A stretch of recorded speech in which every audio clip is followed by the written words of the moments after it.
আসসালামু আলাইকুম। বিশ্ব খাদ্য কর্মসূচিতে নিয়োগ স্নাতক পাশ আবেদন করতে চাইলে ভিডিওটি সম্পূর্ণ দেখবেন। আমি ভিডিওর মধ্যে বিস্তারিত নিয়ে আলোচনা করব।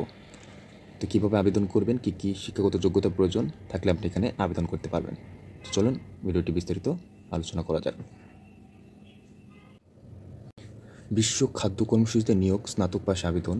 বিশ্ব খাদ্য কর্মসূচিতে নিয়োগ, তো ওয়ার্ল্ড ফুড অর্গানাইজেশনে আপনারা যারা কাজ করতে আগ্রহী, যারা যারা গরিব মানুষদের জন্য আগে থেকেই অনেকটাই সহানুভূতিশীল ছিলেন, তাদের জন্য এটা অনেকটাই একটা পথ। আপনারা দেশের জন্য বা দেশের মানুষের জন্য, দরিদ্র মানুষ, পোর পিপল, সাফারিং পিপলের জন্য কাজ করতে পারবেন।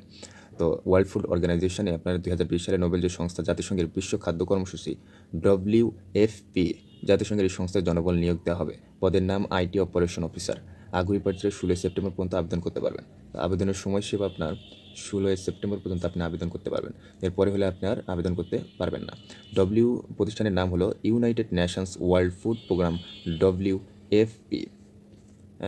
প্রতিষ্ঠানের নামটা ভালো করে দেখে নেন, United Nation World Food Programme, WFP। বিভাগের নাম ইনফ্রাস্ট্রাকচার। পদের নাম IT অপারেশন অফিসার। এবং পদসংখ্যা নির্ধারিত নয়, কতজন নেবে নির্ধারিত করে দেয় নাই। শিক্ষাগত যোগ্যতা কম্পিউটার সায়েন্স।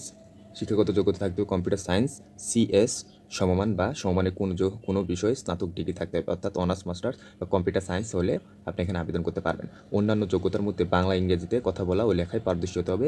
অভিজ্ঞতা 5 বছর অভিজ্ঞতা থাকতে হবে। ঠিক আছে, এখানে 5 বছর অভিজ্ঞতা চাইছে।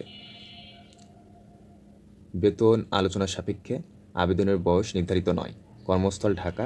আবেদনের নিয়ম, আপনারা কিভাবে আবেদন করবেন।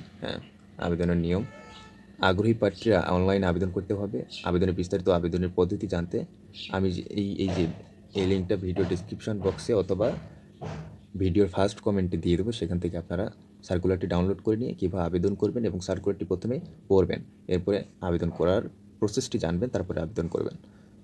তো আজকে এই পর্যন্ত। ভিডিওটি ভালো লাগলে অবশ্যই লাইক এন্ড সাবস্ক্রাইব করবেন।